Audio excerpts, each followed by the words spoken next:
যুক্তরাষ্ট্রে বসবাসরত বাংলাদেশিদের পরিচিত গণমাধ্যম সিবিএন টিভি ইউএস এর উদ্যোগে দ্বিতীয়বারের মতো আয়োজিত হয়েছে আন্তর্জাতিক তিলাওয়াতুল কোরআন প্রতিযোগিতা। টেলিগ্রাম গ্রুপে প্রথম পর্ব শেষে এই প্রতিযোগিতার সমাপনী পর্ব অনুষ্ঠিত হয় গুগল মিটে।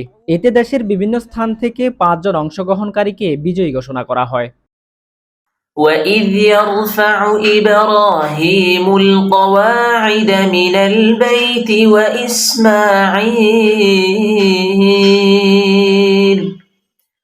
رَبَّنَا تَقَبَّلْ مِنَّا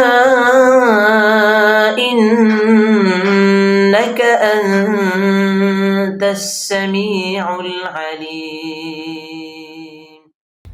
إنما المؤمنون الذين إذا ذكر الله وجلت قلوبهم وإذا تليت عليهم آياته شهد الله أنه لا إله إلا هو والملائكة وإذ يعدكم الله إحدى الطائفتين أنها لكم وتودون أن غير ذات الشوكة وقالوا لو كنا نسمع أو نعقل ما كنا في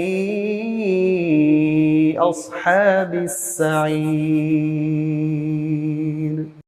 পর্যায়ক্রমে বিজয়ীরা হলেন পিরোজপুর জেলার তামিরুল মিল্লাত কামিল মাদ্রাসার ছাত্র আব্দুল্লাহ আল আফিফ, গাজীপুর গাছা থানার তামিরুল মিল্লাত কামিল মাদ্রাসার ছাত্র হামিদুল ইসলাম, একই মাদ্রাসার ছাত্র উসমান হাবিব, চট্টগ্রামের জোরারগঞ্জ থানার আল ফালাহ ইসলামী একাডেমির ছাত্র আসিফুর রহমান ও বাগেরহাট মরেলগঞ্জ থানার খুলনা আলিয়া কামিল মাদ্রাসার ছাত্র মহিউদ্দিন আহমদ।